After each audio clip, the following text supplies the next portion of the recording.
laugh, and it fills me up. And then the after effect of that, coming to conventions and meeting you guys and hearing what this stuff has meant to you, that was just a happy surprise. We thought we were, just barking into a microphone, and then all these years later, you guys say this stuff means something to you, and I'm like, wow, I didn't have to become a doctor like my dad wanted me to. I had the same pressure too. Steve, I know I'm not your mother, but why are you not a dentist? You're a pretty girl coming here for you. Girl for you. That's cool. I mean, and that's a big risk. I mean, you worked your way up. You're with that company for many years, and like you said, you have this corner office. I'm sure that was kind of scary. It was, and I had 3 kids to support too. It was terrifying, and I lived off of credit cards for a while. I didn't pay that off until about 4 or 5 years ago. And I'm 56 now, so it took a long time to pay off all that debt and get out from under that big cloud. But it was totally worth it. Even all those years that I felt like I was struggling and I had that giant burden on me, the voiceover was the thing that really made me feel good at the end of the day. So it made me feel worthwhile, like I was doing something of value. So yeah, it's totally worth it. So, and years ago, also at age 40, also I started doing some personal growth work. I was going through a lot of changes in my life. And somebody asked me the question, what do you want? And up until that point, I hadn't really thought about it. And that's a big question, it's an important question. And I don't think enough people ask themselves that question, what do you really want? If you could do anything or be anything, what do you want? And then just start making a list. And then as you get older, you start taking things off the list. And it's very surprising what comes to pass if you start visualizing like that. Yeah, I mean, I really believe the key to happiness is figure out what's your bliss, what brings you joy in this world, and then figure out a way to get someone to pay you for doing it. Because you'll never work, I mean, yeah, there'll always be days where it feels like work, but 80% of the time, it won't. It'll just be like, I'm creating something, I'm doing something that fills my soul up, and I can sustain myself doing it, and that's like, oh, that's a perfect existence. And if you ever think now I'm not saying anything, absolutely anything is possible. I'm not going to go join the NFL tomorrow. But if you're ever looking for, they're filled up. But if you're ever looking for some inspiration as to what is possible in the world, just remember that there is a man that gets paid to see if he can eat 3 pounds of pancakes in an hour. So it's not that anything is. You can get paid for playing video games online. Yes. I don't know how that happens, but it does. And if that's what you love to do, figure out a way to get paid for it. You can get paid to kill people. Oh, I mean you can. Sorry. Talk to me afterwards. Huge job. I'm kidding. Hey guys, this is your friendly neighborhood tech guy. Was wondering if you have any funny stories of you messing with your tech in the booth, or the booth and the tech messing with you. Messing with the tech and crew at a con? At a con or in the booth. So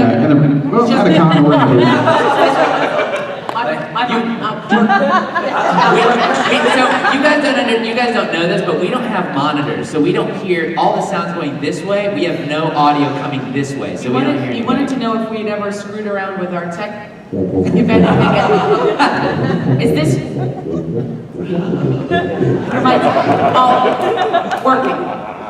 Working? Hear me? Yeah. All the time. We do that all the time. Why, it's a oblong. Why is there? Do we mess with the text? When the text mess with us? Was that the question? We mess with the tech guys. Yeah, we'll screw around in the booth like that all the time. It's just like, I can't. It's not. Yeah, that's true. I've been in this. I apologize for DNA on the microphone a lot. I scream a lot. It's like, it's like, and iPads, we use iPads now to try and, get rid of paper, and there's DNA all over. It just wipes it off. We collect it and make little Steves. There's a booth out in the other room. You'll see. I buy that. You don't want to mess with your tech too much, though, because those are the people that make you sound good. Yeah. So you want to make sure that you're friends with them, because they can really mess you up on the other They side. can blow out your eardrums on the headphones. So you're always kind to the people that take care of you. Or they can make you scream 10 times in a row, and you don't really need to. Yeah. Oh, I didn't get that one. Will you do it again? I did that to Vic Mignogna once. He was being a pain in the butt. Oh, scream again, Vic. We didn't get that.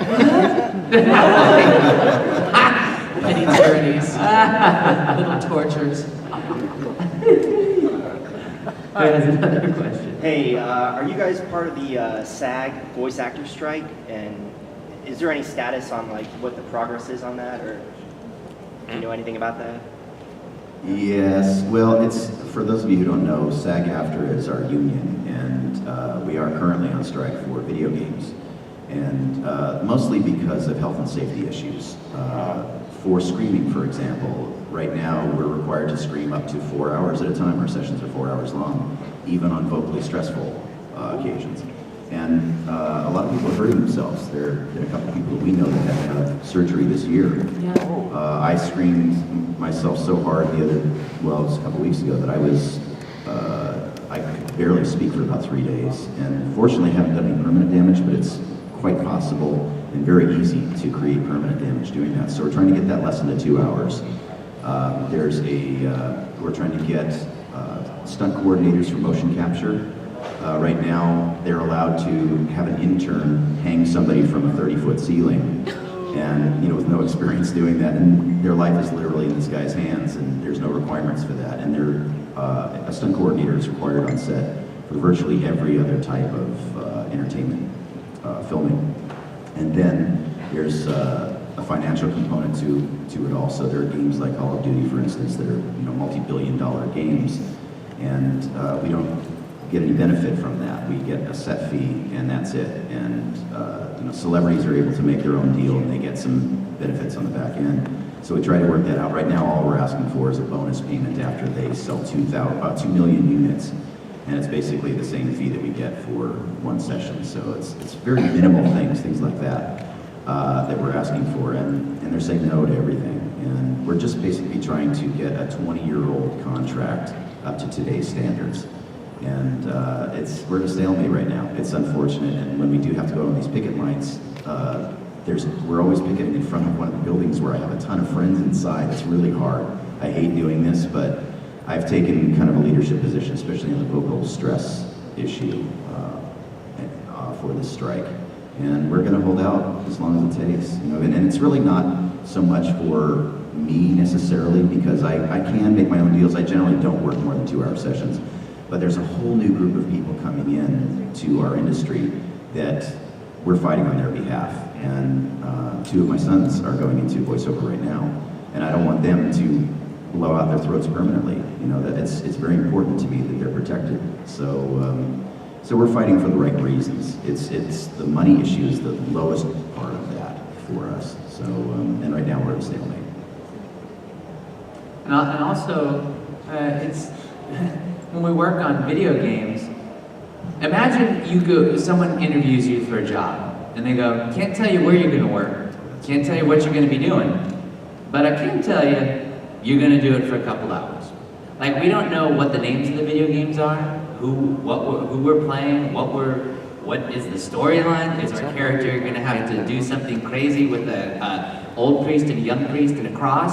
We don't know. So that's another component. That's why sometimes when you bring us things to sign, and I'm like, was I? It's because when we did it at the time, I didn't know Final Fantasy 15 was called, coconut water. Yeah. So it's about transparency and letting us know what it is that we're actually working on. It makes a difference because, if we know that I'm going to be screaming for 4 hours, I can't schedule that on a Monday because then I'm out of work for the rest of the week. So, it's also just knowing what it is that we're working on. If we're going to be playing orcs with a Scottish accent, we have to be able to prepare that the night before. And that really helps. It helps the performance, especially on video games where we've got to do 2,000 lines in 4 hours. We don't have time to develop the character in the booth. We have to be spot on from the first line, pretty much. And so that's super helpful information. And we signed non-disclosure agreements. It's a legal binding contract that we're not allowed to talk about this stuff anyway. So, you know, it seems very logical to us and to our agents that we know what we're working on. It's very simple. Yeah. But thanks for caring. And Yeah, we've- and it's not every company either. No. Yeah, there's like Blizzard, companies like Blizzard, for example, have no problem with any of this stuff. And they treated us really well from day one. They're very cautious about the level of stress that they put us through. We love Blizzard. Yeah, and they're you know, honestly, yeah, thank you.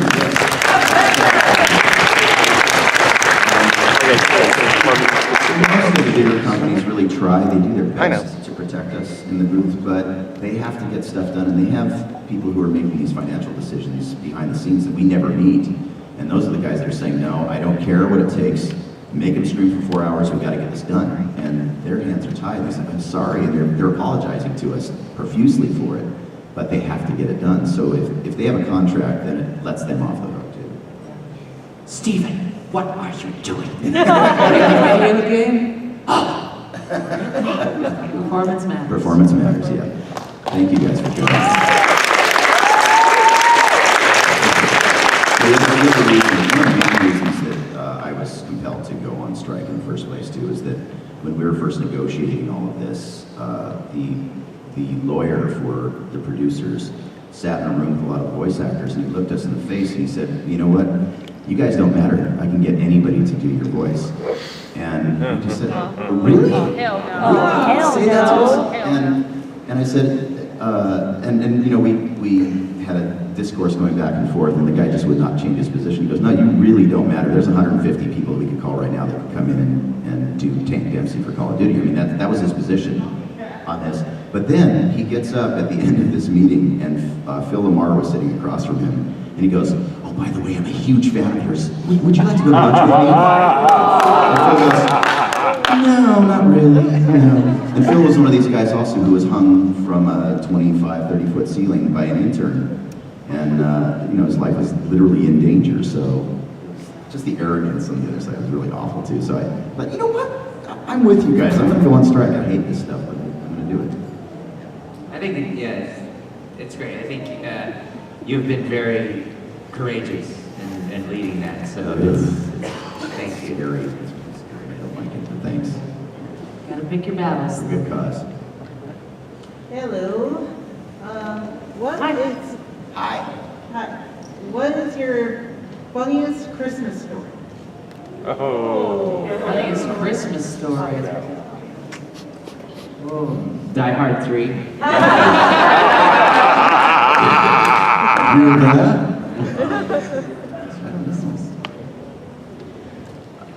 I didn't have Christmas until I was grown up. Oh. I'm talking. Me too.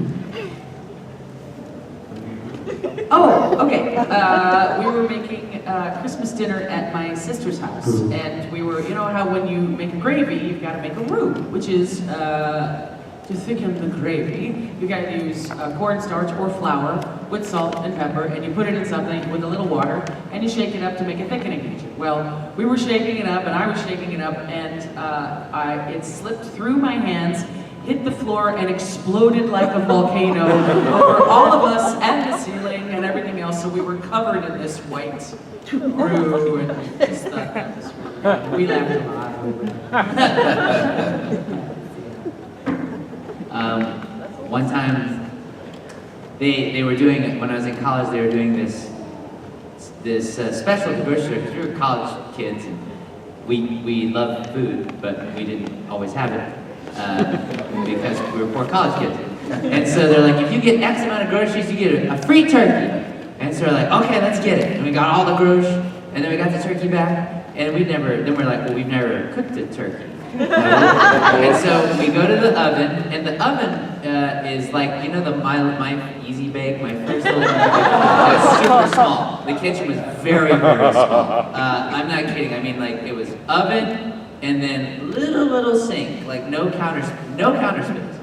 And so I got the turkey ready. I tried to remember, my mom is a really great cook actually, and so I'm remembering what she was trying to do, and so I put some sauce and some, you know, voodoo spells on it. And then I stuck it in the oven, and I was going to close the door, and the door goes, geek.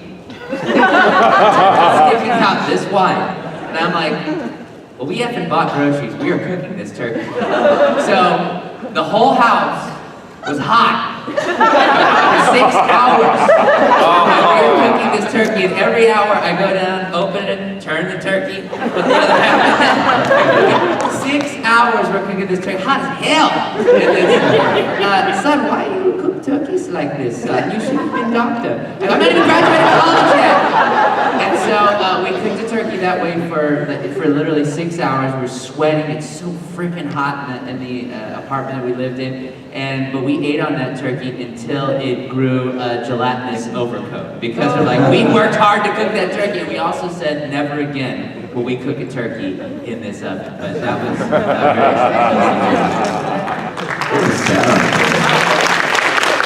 How many of you guys have cats? How many trees have gone over because of your cats?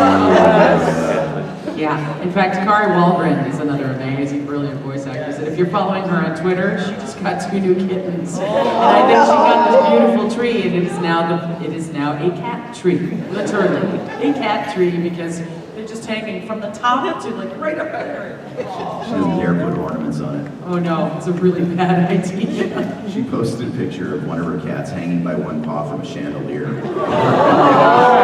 Unbelievable. I just decorate the cat.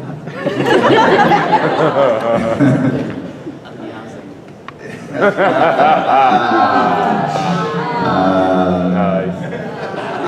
don't really have a crazy Christmas story, but when my kids were little, one of my sons, Jeremy, is here. He surprised me and showed up yesterday.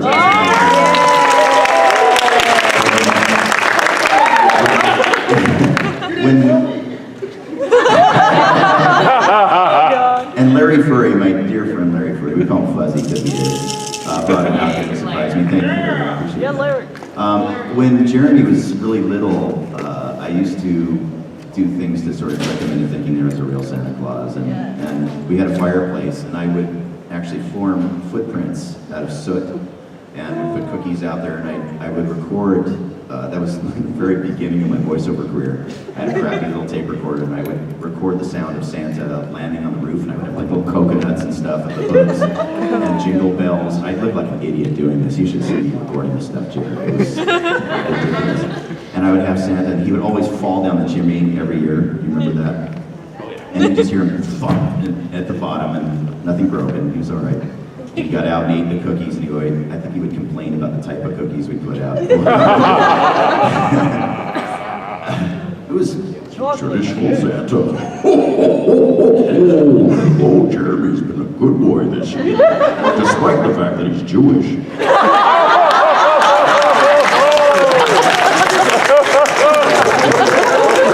I remember when you found out that Santa wasn't real, or do you still believe that? Santa is Was that traumatic for you? What? Was it traumatic for you to find out that Santa wasn't real and your dad was the idiot? Santa is real. I don't know where Traumatic you're enough for me thinking. to not remember the experience. You don't remember it at all? Oh, I that's don't really remember sad. finding out. I remember the tapes. Oh, you remember the tapes? Okay. Yeah, and I remember the footprint. I don't remember finding out. Oh, okay, cool. So he's still real.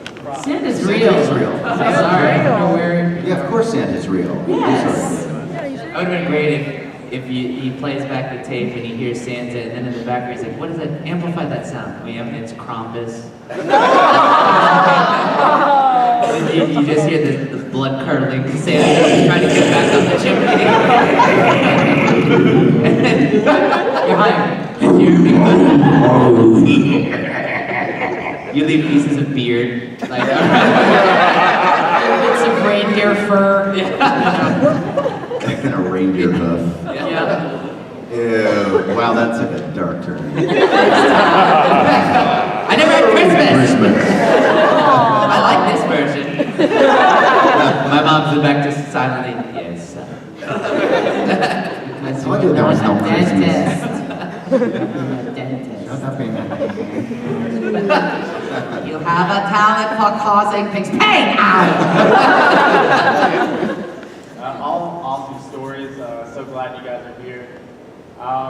My question is, are there any animes that you guys have seen that you've been like, man, I really, would have wanted to be a part of that you haven't been? Death Note. I want to. I don't watch a lot of anime that I'm not working on because I directed 635 episodes of Naruto, which is a lot to watch.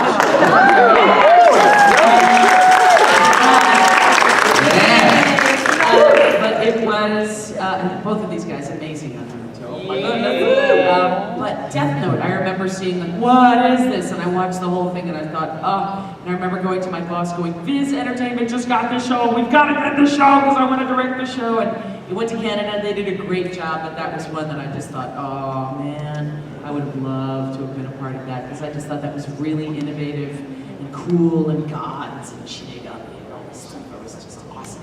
So, yeah. Pretty much any Miyazaki film.